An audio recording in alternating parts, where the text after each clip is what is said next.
Le système sémantique ou mémoire sémantique est l'encyclopédie mentale de chaque individu. C'est ce système qui stocke nos connaissances sur le monde qui nous entoure ainsi que sur le sens des mots. C'est grâce à lui que l'on peut comprendre le langage, les événements et le monde.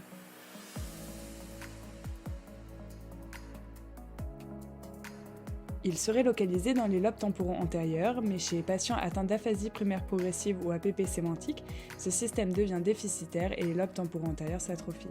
Il souffre alors d'un manque du mot ainsi que d'une altération de la compréhension des mots. Chez ces patients, il a été observé que les mots appartenant à la catégorie du vivant étaient moins bien préservés que ceux appartenant à la catégorie du non-vivant. Le vivant aurait donc un rôle important dans l'organisation du système sémantique. Cependant, le mouvement qui permet à l'enfant de catégoriser les éléments de son environnement lors du développement du langage dans le système sémantique pourrait également jouer un rôle important sur ce fameux système.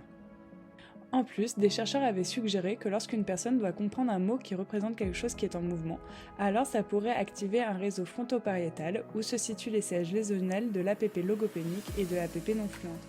Et donc les mots en mouvement seraient déficitaires chez les patients APP non fluentes et APP logopéniques.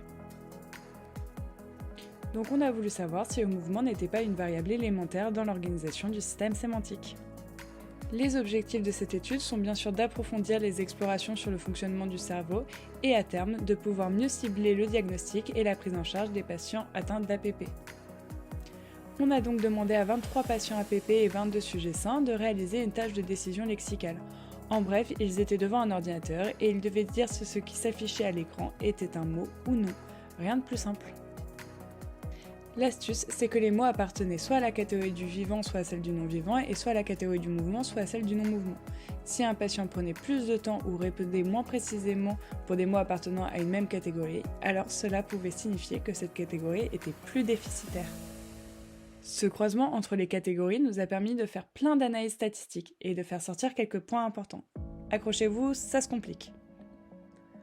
En gros, pour commencer, chez les patients APP sémantiques, le mouvement jouerait un rôle au sein de la catégorie du vivant. Déjà une petite victoire. Mais en plus, chez les patients APP logopéniques, les items de la catégorie du mouvement étaient vraiment plus déficitaires que les items de la catégorie du non-mouvement. Donc chez ces patients, le mouvement est vraiment important. Grosse victoire. Bon, tout ça va devoir être approfondi avec plus de patients et peut-être de l'imagerie cérébrale, notamment grâce à des étudiantes en M2 qui vont prendre la suite de l'étude. Mais tout ça donne quand même des pistes confirmant en partie que le mouvement serait une variable élémentaire dans le traitement sémantique.